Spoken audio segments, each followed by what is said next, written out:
All right, let's just jump right into this explainer and trace the wild, fascinating journey of creepy hotel stories.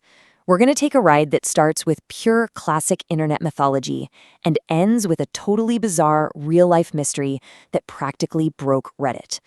You know that feeling when you're walking down a long, dimly lit hotel hallway and you just get a sudden chill?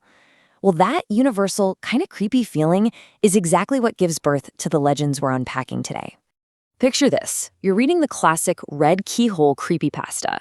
It's one of those viral, foundational, internet scary stories, and it perfectly sets up the terrifying trope of the forbidden secret hotel room. In the story, a guest is warned under no circumstances to ever look inside a specific unnumbered room. But human curiosity is a pretty powerful thing, right? When the guest inevitably peeks through the keyhole, they see a woman with skin totally devoid of color and eyes as red as blood. It's a myth that plays perfectly on our deepest anxieties about isolation and, what might be hiding in the room right next door. What's really wild about these digital ghost stories is how they mutate over time, kind of like a giant game of telephone. In a 2017 version from Nightmare Soup, the author is totally unknown, but compare that to a documented 2011 version from the USC Digital Folklore Archives, told by a Taiwanese student living in California. The actual details shift. In one, it's an unnumbered door. In the other, it's a murdered wife, but they both hook us with that exact same universal fear of looking where we absolutely shouldn't.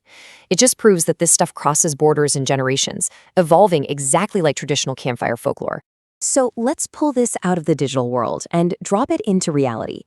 We're heading to downtown Houston, Texas, to check out the supposedly haunted Hotel Icon. Because when a creepy story gets attached to a real, tangible place, a place you can actually walk inside and book a room in, the psychological impact goes way, way up. Think about a building like this. The architectural history of the Hotel Icon is basically a masterclass in how to breed an urban legend. It was built way back in 1911 as the massive Union National Bank building. You've got this grand structure with a marble lobby, deep, dark basements, and a really storied past, including an alleged fire in the 1920s, before it finally became a hotel in the 1960s. Spaces with this much heavy history just naturally carry echoes of the past, practically begging our imaginations to fill in the dark corners. And man, do we ever fill in those blanks. The Hotel Icon is just absolutely steeped in reported paranormal activity. People claim to see a former bank employee wandering the halls, a ghostly bartender, and, classically, the spirit of that young woman from the 1920s fire appearing in mirrors.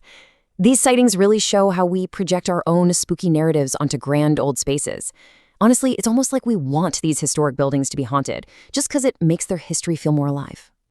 But here is where things get genuinely crazy.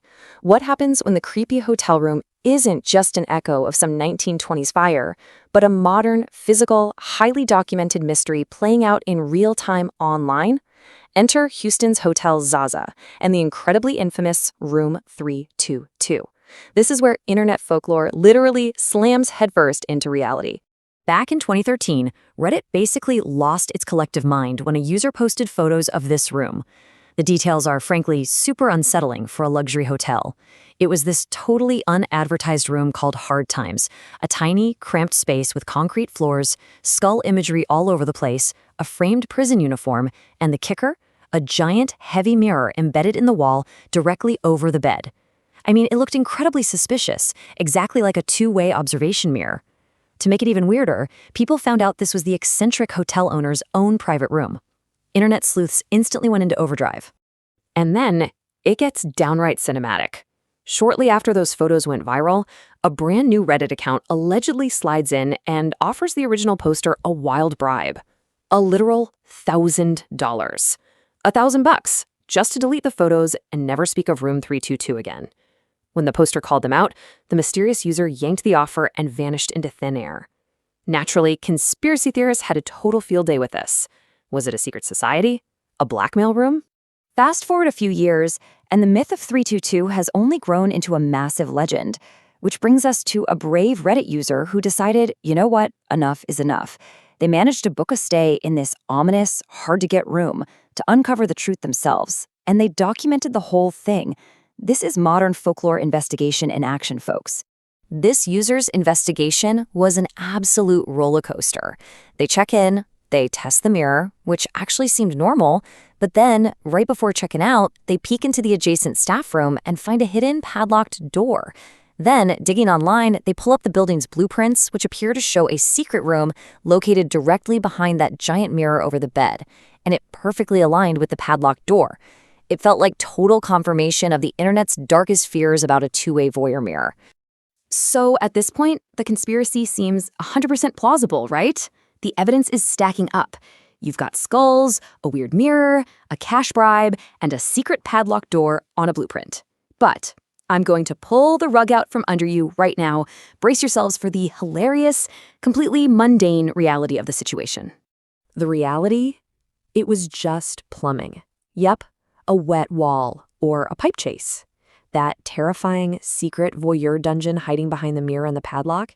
It was literally just a plumbing chase for the bathroom of the much larger Suite 321 located right next door. Those blueprints weren't hiding a conspiracy, they were just showing the most efficient way for the architects to run the building's water lines. It's so funny how easily our minds play tricks on us. The myth saw a sinister two-way mirror for a secret observation room. The reality? It was just an awkwardly placed structural wall dictated by the suite next door and the service elevator shaft. They simply stopped the brick veneer right at the edge of a normal mirror, which created a super weird optical illusion that looked exactly like a police interrogation window. Okay, but what about the creepy, cold, concrete aesthetic of the room? Why on earth would a billionaire hotel owner choose to sleep there? Well, turns out the room just had a jailhouse theme, hence the name Hard Times. The eccentric owner was a guy known for his quirky tastes, and he personally just thought the aesthetic was fun when he traveled alone on business. It wasn't some oppressive torture chamber. It was just a highly specific, kind of bizarre interior design choice. Even the absolute scariest details had totally innocent explanations. Originally, the room featured a portrait of Jay Camo, a local businessman who had recently been indicted. The internet was certain this was proof of some elite blackmail ring. In reality, it was a dry inside joke by the owner to literally put him in jail by hanging his picture in the jailhouse room. And when that joke got stale, he just swapped it out for a funny photo of late-night host Conan O'Brien sitting in an electric chair. Not exactly Illuminati behavior, is it? Now, you might be screaming at your screen, but what about the skull and bones connection? The internet was absolutely insistent that the skull decor and room number 322 were undeniable proof of ties to the Yale secret society, whose famous number is, of course, 322. That was the whole cornerstone of the craziest theories. Well, a 5-second fact check totally ruins that fun. Skull and Bones is an elite society based exclusively at Yale University. The owner of the hotel, Charles S. Givens, he never even went to Yale. He actually dropped out of the University of Oklahoma. This brilliantly shows how internet sleuths will eagerly cherry-pick coincidences, like a random room number and a decorative skull, to painstakingly build the spooky narrative they desperately want to believe, completely ignoring all actual context. And that infamous $1,000 bribe to delete the original Reddit post? Come on, it was almost certainly just an internet troll having a laugh. Think about the logic for a second. If a powerful elite group actually wanted to cover up a secret room, offering a random stranger on Reddit cash to delete a post that had already gone viral would be the dumbest strategy ever. It would literally only trigger a massive Streisand effect, drawing infinitely more attention to the very thing they were trying to hide. So, to wrap up this explainer, I've got to leave you with this one thought. Why is the human mind so incredibly eager to turn bad architecture and awkward plumbing into a brilliant, terrifying conspiracy? Whether we're talking about a creepypasta with a red keyhole, a ghost from a 1920s fire, or just some hotel owner's quirky jailhouse room, we clearly crave the mystery.